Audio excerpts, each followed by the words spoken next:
उस कहानी को सुनना चाहता हूँ। तो फिर सुनो साधु महाराज, मैं जन्म से कुतिया नहीं थी। कुछ साल पहले की बात है।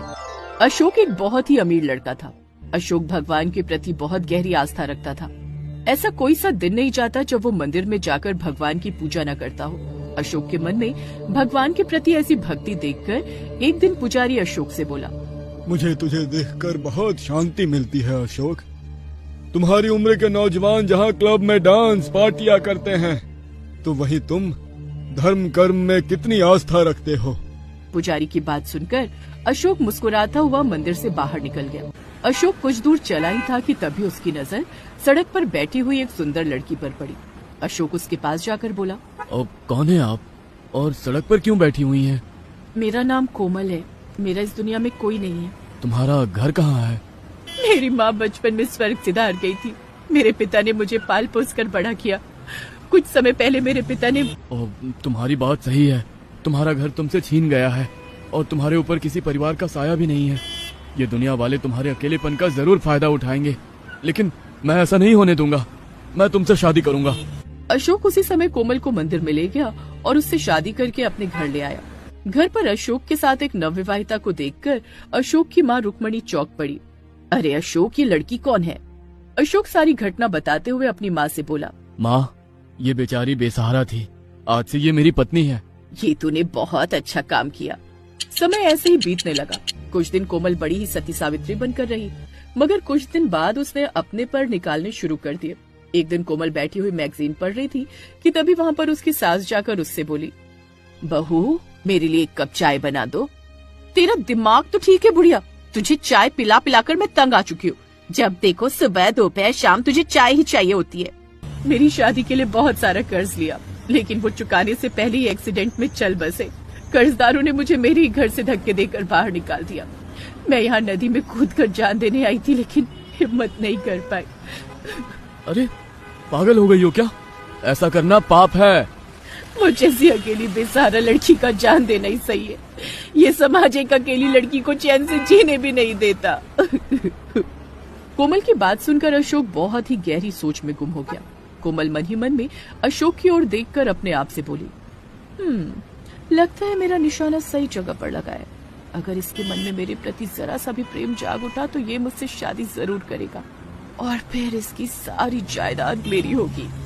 दरअसल कोमल एक बहुत ही बिगड़ैल लड़की थी जो कि नाइट क्लब में डांस करती थी। न जाने कितने लोगों से उसके संबंध भी थे। कोमल काफी दिन से अशोक के ऊपर नजर रख रही थी। कोमल जानती थी कि अशोक बहुत ही अमीर और सीधा साधा इंसान है। कुछ देर बाद अशोक कोमल से बोला, मगर यहाँ तो मेरे ही साथ गेम हो गया। अब मैं क्या करूं? मुझे अपने पुराने धंधे पर वापस लौटना पड़ेगा। मैं सती सावित्री बनकर और ज्यादा टाइम नहीं बिता सकती। उस दिन के बाद कोमल घर पर अपने उन दोस्तों को बुलाने लगी जो दोस्त नाइट क्लब में उसके साथ डांस और अय्याशी किया करते थे। एक दिन कोमल का राहुल नाम का पुराना दोस्त कोमल के घर पर पहुंचा। कोमल ने बहुत ही शॉर्ट कपड़े पहन रखे थे। तभी वहाँ पर रुक्मणी भी आ पहुंची, मगर राहुल और कोमल ने रुक्मणी का कोई लिहाज नहीं किया। राहुल गंदी नजरों से कोमल की ओर देखकर बोला, कोमल, नाइट क्लब में हम तुम्हें बहुत मिस करते हैं।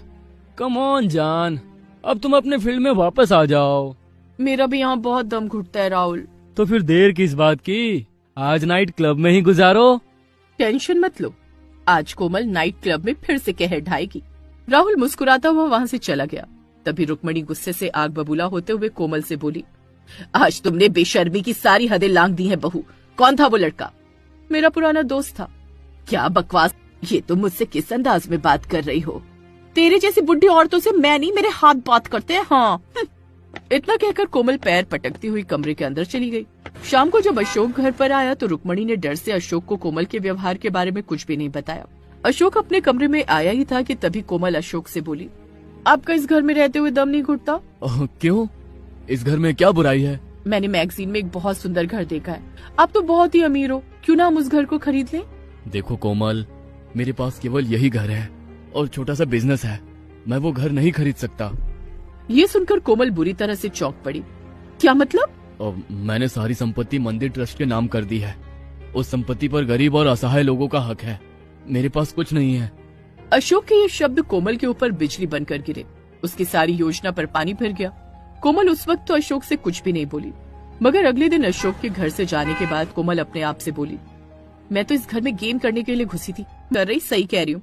सोचा था कि तुम्हारे बेटे से शादी के बाद उसकी सारी संपत्ति पर मैं कब्जा कर लूंगी, मगर तुम्हारा बेटा तो भिखारी निकला। उस बेवकूफ ने अपनी सारी जायदाद मंदिर के ट्रस्ट में दान कर दी। तभी वहाँ पर कोमल का पति अशोक पहुंचा।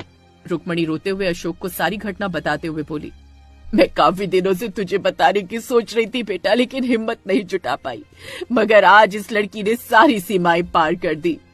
अशोक गुस्से से कोमल से बोला, कोमल, ये क्या हरकत है? शादी से पहले तो तुम मुझे कुछ और बता रही थी। मैंने झूठ बोला था। सच तो यह है कि मैं नाइट क्लब में डांस करती हूँ। तुम्हारे जैसे लोग मुझ जैसी लड़की को धंधे वाली कहते हैं। और मेरी बात कान खोल कर सुन लो, मैं अब घुट घुट कर इस घर में नहीं रह सकती। मैं नाइट क्लब फिर से ज्वाइन करूंगी। कोमल की बात सुनकर अशोक ने एक जोरदार थप्पड़ कोमल के गाल पर जड़ दिया। तुम्हें क्या लगता है कि मैं फिर तुम्हें दोबारा गलत रास्ते पर जाने दूंगा? नहीं कोमल, ना मैं तुम्हें तलाक दूंगा और ना मैं तुम्हें तुम्हारी पुरानी नरक वाली जिंदगी में वापस लौटने दूंगा। अशोक की बात सुनकर कोमल गुस्से से आग बबूला हो उठी। वो दौड़ती हुई किचन में जा पहुंची और वहां से एक तेज धारदार चाकू उठा लाई। कोमल के बड़ी बेदर्दी से चाकू मारने के बाद अशोक और रुक्मणी दोनों वहीं ढेर होकर गिर गए। कोमल घर से पैसे, ज्वेलरी लेकर बाहर निकल गई। अगले दिन जब अशोक मंदिर नहीं पहुंचा तो मंदिर का पुजारी अपने आप से बोला, आज अशोक मंदिर नहीं आया, कहीं बीमार तो नहीं पड़ गया? मगर पुजारी जैसे ही अशोक के घर के अंदर गया तो सामने का दृश्य देखकर उसकी चीख निकल गई। पुजारी ने तुरंत पुलिस को कॉल कर दिया। कुछ ही देर में पुलिस वहां पर पहुंच गई। पुजारी एक पुलिस वाले से बोला, मुझे अशोक की पत्नी पर शक है। अशोक ने मुझे बताया था कि जिसने उसके साथ विवाह किया है वो उसे कुछ दिनों पहले सड़क पर मिली थी। हम उसकी पत्नी को गिरफ्तार करके सबसे पहले आपके पास ही लाएंगे पुजारी जी। पुजारी मंदिर चला गया। कुछ ही देर में पुलिस कोमल को अरेस्ट करके पुजारी के सामने ले आई। पुलिस वाला पुजारी से बोला, देखिए, कोमल का कहना है कि वो सारी रात नाइट क्लब में ही थी और नाइट क्लब में बहुत से लोगों ने कोमल के फेवर में ही गवाही दी है। हमारे पास कोमल के खिलाफ कोई ठोस सबूत नहीं है। इसके पति और इसकी सास की हत्या हो गई है, मगर इसके चेहरे पर कोई शिकन तक नहीं है। इससे बड़ा सबूत और क्या होगा?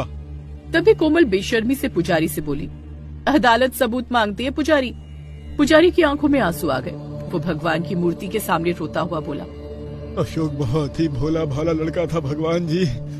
अगर इसकी पत्नी ने वास्तव में उस निर्दोष और उसकी माँ को मारा है तो इसे ऐसी सजा दें जिसे ये दुनिया बरसों तक भूल ना पाए। पुजारी ने इतना कहा ही था कि तभी मूर्ति की आंखों से रंग बिरंगी किरणें निकलने लगी। अचानक कोमल का शरीर एक गर्भवती कुतिया में परिवर्तित हो गया। कोमल को उसके किए की सजा मिल चुकी थी। इस तरह कुतिया की बात सुनकर साधु क्रोधित अवस्था में बोले, तूने जो किया है उसके लिए तो तुझे ये सजा तुझे 7 जन्मों तक मिलनी चाहिए। इतना कहकर साधु वहाँ से चला गया और वो कुतिया जो कि कोमल थी फूट फूट कर रोने लगी, क्योंकि कोमल ने वास्तव में बहुत